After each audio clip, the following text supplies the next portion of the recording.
part of like some future conversation has to be that maybe we have to move towards a different form of monarchy. That if we want to keep monarchy, maybe we need some sort of elective monarchy, that we don't have a democracy amongst everyone. Maybe that's where we need democracy if we want a peaceful transition from one king to another or one royal family to another, if we don't agree with them, right? That the people elect their king now, rather than it being through bloodline. Could be. So I mean, I think if you didn't go that route, you'd have to restore the old system, which then you yeah, got. that's what I'm saying. And we can't restore that because we have more weapons now. We have more destructive weapons now and ability to kill each other many times over more easily, right? So We it's hard really, to go back. yeah, we lost the last of that in 1919. Yeah, So the last yeah. Tommy was, again, this is why you should all come to Northumberland, was the Duke of Northumberland, Yeah. just outside of the king's control. So But that's why the only way that we can fight proper wars without extreme bloodshed is through democracy, right? That's where democracy is supposed to play the role. It's sort of like playing on a football pitch rather than playing on the battlefield. Like, that's our football pitch now. That's our sporting pitch now. So we need that. I think so how we fix it, a part of how we fix it going forward, going ahead, is by introducing that sort of transfer of power into the monarchy. But there should be like extensive rules of who can actually be the king, right? It can't be just some upstart. Like it can't be just some that sort of person. They need to have proper lineage towards it, and they need to have proper qualifications. You create a barrier for qualifications or whatever, that they are able to rule, and also that they should be actually active as a head of state and not be a passive head of state that we have, that they should actually lead, and the ministers should be under them, and the prime minister should be the prime minister for the ministers rather than the people, and that we are under the king or the queen. So those sort of things I think so there's a lot of renegotiation that needs to go on around that, because we can't fight the kings anymore. yeah, I mean, the until Elizabeth, the king was very active. The monarch was very active until Elizabeth, and she didn't really get involved in the affairs of state Yeah, at all, which was a first. yeah.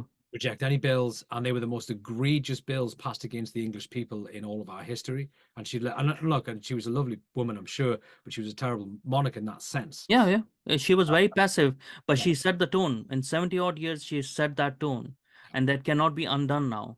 No. Well, if you had big enough But testicles, there's no will. There's no will, exactly. right? So, You had somebody who had the balls. but you I don't. would just go in and just with a wrecking ball and Oh, yeah. I would that's dissolve me. the parliament straight away. Yeah, I would just walk in. I'd just two, Off with your two, heads. yep, 200 Marines, get in, get out. Yeah. But that's just me. I would dissolve the lot, Hmm. and just have a system of rule for 25 years until the country regained its national identity again. But Um, that's the thing, like, so we can't choose our leaders anymore, right? So this is not how democracy works. So if you want to enact democracy, you need to be able to choose the head of the state, right?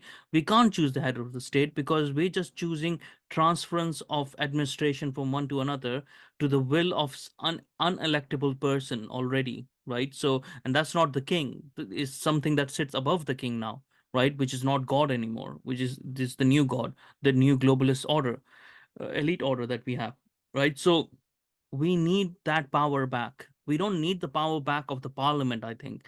I think so. We need the power back of the monarch to yes, be the monarch. And it's time that we need to choose our monarch.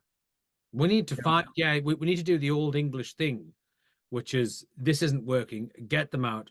Put who we want in. And this, ironically enough, Caesar commented on this about the Germanics, and the English retained it, is that they don't have a king. They appoint a worthy leader until they are no longer worthy, and then they appoint another. And That's what we need to do. in France, it changed with under Charlemagne to the divine rule of kings. We don't have that in England. And a lot of Mm, people mistake that. It's like, hang on, hang on. He doesn't rule us. We loan our allegiance to him mm. because it is the mechanism that we preserve, not the individual. If they're not worthy, it's out and we Mm, have a worthy man in. And it'll be interesting to see. I think my gut feeling is there's some shifts that will happen in the next 10 or 15 years on that front. mm. We need to kind of It would be interesting to see, and I wouldn't mind England having their king, Wales having their king, Scotland having their king, and Northern Ireland having their king. I wouldn't mind seeing that. I think so. There would be more unity if everyone within the kingdom had an equal voice, an equal opportunity to express their heritage and their culture, and not be suppressed by one another. But that's for the British to decide amongst themselves. I think so. Uh, that would be a better way to renegotiate like the terms of the union.